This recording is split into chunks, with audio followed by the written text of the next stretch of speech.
Hello friends, welcome to our study channel study with RJ. दोस्तों, इस video में हम रीट एग्जाम के लिए मनोविज्ञान की टेस्ट सीरीज को आगे बढ़ा रहे हैं। ये हमारा टेस्ट नंबर 8 है, जिसमें 30 इंपॉर्टेंट क्वेश्चन सॉल्व करेंगे। वीडियो को एंड तक देखना है और आपको हमेशा की तरह टारगेट रखना है कि इन 30 क्वेश्चन में से 25 से ज़्यादा सही हो। ईमानदारी के साथ टेस्ट लगाएं। वीडियो के एंड में आपका जितना भी स्कोर बनता है वो कमेंट सेक्शन में ज़रूर शेयर करें।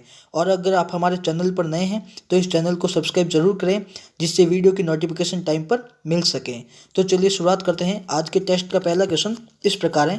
क्वेश्चन है, फ्रायड, पियाजे व अन्य मनोवैज्ञानिकों ने व्यक्तित्व विकास की विभिन्न अवस्थाओं के संदर्भ में व्याख्या की है, परंतु पियाजे ने कहा कि विकास की अवस्थाएं वातावरण से निर्धारित होती हैं। कहा कि शैशवावस्था के अनुभव ही अधिक प्रभावित करते हैं। विभिन्न अवस्थाओं को समझने के लिए संज्ञानात्मक बदलाव के बारे में कहा, या इनमें से कोई नहीं। तो दोस्तों, मैं आपको 5 सेकंड का समय दूंगा, उसके बाद मैं आपको आंसर बता दूंगा।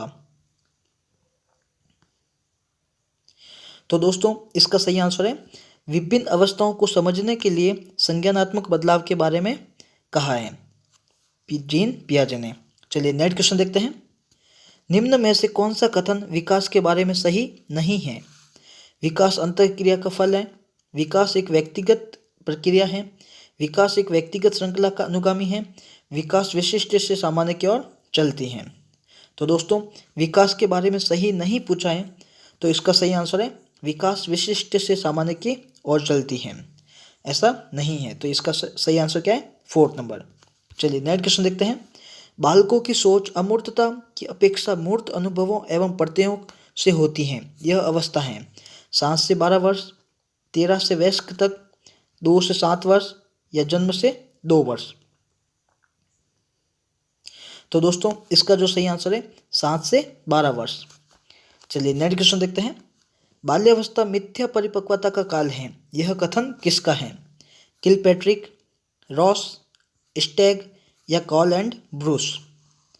तो दोस्तों, बाल्यावस्था मिथ्या परिपक्वता काल है, यह कथन देने वाले कौन थे? तो इसका सही आंसर है रॉस। रॉस ने कहा था कि बाल्यावस्था मिथ्या परिपक्वता का काल है। चलिए नेक्स्ट क्वेश्चन देखते हैं। बाल्यावस्था जीवन का अनोखा काल है, यह किसने कहा? किलपैट्रिक, कॉल एंड ब्रूस, स्टैंग, या स्किनर। तो दोस्तों, इस बाल्यावस्था जीवन का अनोखा काल है, यह परिभाषा देने वाले थे कॉल एंड ब्रूस। चलिए नेक्स्ट क्वेश्चन देखते हैं। गिलफोर्ड के बुद्धि संबंधित मॉडल में कुल कोष्ठ कितने हैं? 7, 120, 80, या 3। तो दोस्तों, गिलफोर्ड का जो बुद्धि संबंधित मॉडल है उसमें कुल कोष्ठ कितने हैं? तो इसका सही आंसर है 120। चलिए नेक्स्ट क्वेश्चन देखते हैं। विचार, प्रेरणाएं, आवेग, इच्छाएं व्यक्तित्व के किस भाग का निर्माण करती हैं? चेतन, अचेतन, अर्धचेतन, या सभी। तो दोस्तों, इसका जो सही आंसर है वह अचेतन है। चलिए नेक्स्ट क्वेश्चन देखते हैं। बुद्धि का तरल मौलिक मॉडल किसने दिया? कैटल, गिलफोर्ड, थर्स्टन, या स्पीयरमैन। तो बुद्धि का जो तरल मॉडल देने वाले मनोवैज्ञानिक थे उसका कैटल थे। उसका सही आंसर क्या? कैटल। चलिए नेक्स्ट क्वेश्चन देखते हैं। बहुबुद्धि सिद्धांत के प्रवर्तक गॉर्डनर ने बुद्धि के कितने प्रकार माने हैं? 5, 6, 7, या 8। तो दोस्तों, बहुबुद्धि सिद्धांत के जो प्रवर्तक हैं गॉर्डनर हैं, उसका पूरा नाम है हॉवर्ड गॉर्डनर, ने बुद्धि के जो प्रकार माने हैं वह हैं 7। दोस्तों, जब उन्होंने बहुबुद्धि सिद्धांत दिया था तब उन्होंने 7 बुद्धि के प्रकार बताए, लेकिन उसके बाद उन्होंने दो बुद्धि के प्रकार और बताए जो 1998 में जोड़े गए थे। एक तो 1998 में जोड़ा था और एक 2000 में जोड़ा था, तो ये भी आपको ध्यान रखना है। चलिए नेक्स्ट क्वेश्चन देखते हैं। हॉवर्ड गार्डनर का बुद्धि सिद्धांत किस पर बल देता है? शिक्षार्थियों के अनुबंधित कौशलों पर, सामान्य बुद्धि पर, विद्यालय में आवश्यक समान योग्यताएं पर, प्रत्येक व्यक्ति की विलक्षण योग्यताओं पर। तो दोस्तों, इसका जो सही आंसर है प्रत्येक व्यक्ति की विलक्षण योग्यता पर बल देता है। चलिए नेक्स्ट क्वेश्चन देखते हैं। निम्न में से कौन सी क्रिया का निष्पादन प्रकार के बुद्धि परीक्षण का उदाहरण नहीं है? घन निर्माण करना, ब्लॉक का छेद में फिट करना, चित्रों के टुकड़ों को जोड़ना, या सरल गणित समस्याओं को हल करना। तो दोस्तों इसका जो सही आंसर है सरल गणित समस्याओं को हल करना। चलिए नेक्स्ट क्वेश्चन देखते हैं। अत्यधिक उच्च तनाव उत्पन्न करता है। असफलता, सफलता, कुशलता या अकुशलता। तो दोस्तों जो अत्यधिक उच्च तनाव उत्पन्न करता है वह है अकुशलता। चलिए नेक्स्ट क्वेश्चन देखते हैं। समायोजन की विधियाँ हैं उदात्तीकरण, प्रक्षेपण, प्रतिगमन या उपयुक्त सभी। तो दोस्तों समायोजन की जो विधियाँ हैं ये तीनों ही हैं जो समायोजन की विधियाँ हैं, उदात्तीकरण, प्रक्षेपण या प्रतिगमन। तो दोस्तों इसका सही आंसर है उपयुक्त सभी। चलिए नेक्स्ट क्वेश्चन देखते हैं। जब व्यक्ति निराशा द्वारा उत्पन्न चिंता के कारण अपने प्रारंभिक अथवा आदिम रूपों में वापस चला जाता है तब प्रतिगमन देखने को मिलता है, तादात्म्यता देखने को मिलते हैं, पृथक्करण देखने को मिलता है या इनमें से कोई नहीं। तो दोस्तों जब व्यक्ति निराशा द्वारा उत्पन्न चिंता के कारण अपने प्रारंभिक अथवा आदिम रूपों में चला जाता है तो इसको क्या कहते हैं? तो इसका सही आंसर है प्रतिगमन देखने को मिलता है। चलिए नेक्स्ट क्वेश्चन देखते हैं। कुसमायोजित बालक तनाव युक्त होता है, पूर्ण स्वस्थ होता है, पढ़ने में तीव्र होता है या प्रसन्नचित्त होता है। तो दोस्तों कुसमायोजित जो बालक होते हैं वह तनाव युक्त होते हैं। चलिए नेक्स्ट क्वेश्चन देखते हैं। विद्यालय में शिक्षक बालकों के समायोजन के लिए कौन सा कार्य नहीं करेगा? व्यक्तिगत शिक्षण की व्यवस्था, सहानुभूतिपूर्ण व्यवहार, कठोर दंड या संवर्गात्मक स्थिरता लाने का प्रयास।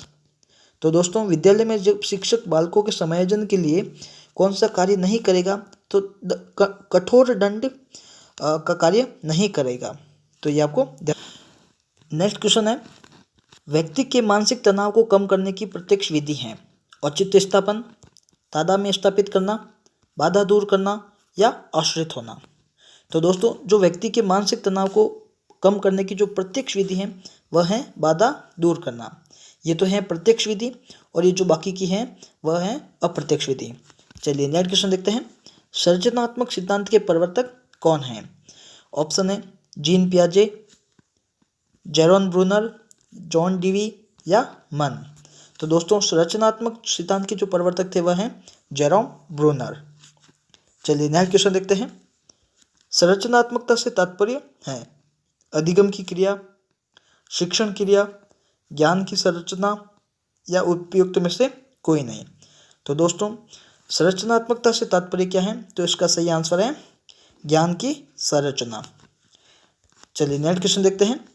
अधिगम होता है सक्रिय रहकर, निष्क्रिय रहकर, सक्रिय एवं निष्क्रिय रहकर व शांत रहकर। तो दोस्तों अधिगम जो होता है वह सक्रिय रहकर होता है। चलिए नेक्स्ट क्वेश्चन देखते हैं। अनुबंध के गोचर की शुरुआत किसके द्वारा की गई थी? कोहलर, लेविन, थॉर्नडाइक या पावलोव। तो इसका आंसर देखते हैं। अनुबंधन के गोचर की शुरुआत पावलोव के द्वारा की गई थी। चलिए नेक्स्ट क्वेश्चन देखते हैं। अधिगम सर्वोत्तम होगा, बुद्धि होगी, अनुशासन होगा तब, अभिप्रेरणा होगी तब या अभिवृत्ति होगी तब। तो अधिगम सर्वोत्तम होगा जब अभिप्रेरणा होगी। तो ये आपको ध्यान रखना है। चलिए नेक्स्ट क्वेश्चन देखते हैं। निर्मितवाद की उत्पत्ति मनोविज्ञान के कौन से क्षेत्र से हुई है? संज्ञानात्मक, सामाजिक, मनोदैहिक या नैतिक। तो दोस्तों इसका जो सही आंसर है वह है संज्ञानात्मक से। निर्मितवाद की उत्पत्ति मनोविज्ञान के संज्ञानात्मक क्षेत्र से हुई है। चलिए नेक्स्ट क्वेश्चन देखते हैं। जब अभिवृत्ति, क्षमता और रुचियों को ध्यान में रखते हुए शिक्षा प्रदान की जाती है तो इसे क्या कहते हैं? लक्ष्य आधारित शिक्षा, तार्किक शिक्षण, मनोवैज्ञानिक शिक्षण या इनमें से कोई नहीं। तो दोस्तों इसका जो सही आंसर है मनोवैज्ञानिक शिक्षण कहलाता है। जब अभिवृत्ति, क्षमता और रुचियों को ध्यान में रखते हुए शिक्षा प्रदान की जाती है तो उसको मनोवैज्ञानिक शिक्षण कहते हैं। चलिए नेक्स्ट क्वेश्चन देखते हैं। शिक्षण की प्रकृति है। शिक्षण एक भाषाई प्रक्रिया है, शिक्षण एक निर्देशन की प्रक्रिया है, शिक्षण एक अंतः प्रक्रिया है या उपयुक्त सभी। तो दोस्तों शिक्षण की प्रकृति, तो इसका सही आंसर है उपयुक्त सभी। शिक्षण एक भाषाई प्रक्रिया है, शिक्षण एक निर्देशन की प्रक्रिया है, शिक्षण एक अंतः प्रक्रिया है। तो ये तीनों ही ऑप्शन इसके सही हैं। चलिए नेक्स्ट क्वेश्चन देखते हैं। शिक्षक की भूमिका होती है दार्शनिक की, मित्र की, निर्देशक की या उपयुक्त सभी की। तो दोस्तों एक शिक्षक होता है, उसकी भूमिका इन तीनों में होती है। एक दार्शनिक भी होना चाहिए, एक मित्र होना चाहिए और एक निर्देशक होना चाहिए। तो इसका सही आंसर है डी। चलिए नेक्स्ट क्वेश्चन देखते हैं।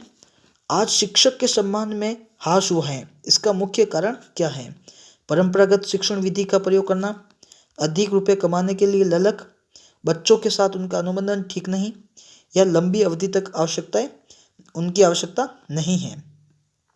तो दोस्तों इसका जो आंसर है, बच्चों के साथ उनका अनुबंधन ठीक नहीं है, इसका सही है। आज शिक्षक के सम्मान में ह्रास हुआ है, तो बच्चों के साथ उनका अनुबंधन ठीक नहीं है, इस कारण इसके कारण है। चलिए नेक्स्ट क्वेश्चन देखते हैं। सीखने के आकलन का आधार है पुनः स्मरण, व्यवहारिक परिवर्तन, रट लेना या इनमें से कोई नहीं। तो दोस्तों इसका जो सही आंसर है वह है व्यवहारिक परिवर्तन। चलिए नेक्स्ट क्वेश्चन देखते हैं। आज के युग में प्रभावशाली शिक्षण निर्भर करता है अध्यापक के व्यक्तित्व पर, शिक्षण युक्तियों के निर्धारण पर, छात्रों की रुचियों पर या किसी पर नहीं। तो दोस्तों इसका जो सही आंसर है शिक्षण युक्तियों के निर्धारण पर। चलिए नेक्स्ट क्वेश्चन देखते हैं। समायोजन दूषित होता है कुंठा से, संघर्ष से, उपयुक्त दोनों से या इनमें से कोई नहीं। तो दोस्तों समायोजन जो दूषित होने का कारण है वह ये कुंठा और संघर्ष दोनों के कारण होता है। तो इसका सही आंसर क्या है? सी, उपयुक्त दोनों। तो दोस्तों आज के ये 30 इंपॉर्टेंट क्वेश्चन थे जो पूरे सिलेबस के अकॉर्डिंग है। आपको ईमानदारी के साथ टेस्ट देना है और अपना जो भी स्कोर बनते हैं वह कमेंट बॉक्स में शेयर जरूर करें। तो दोस्तों इसको लाइक, शेयर और सब्सक्राइब जरूर कीजिएगा। धन्यवाद।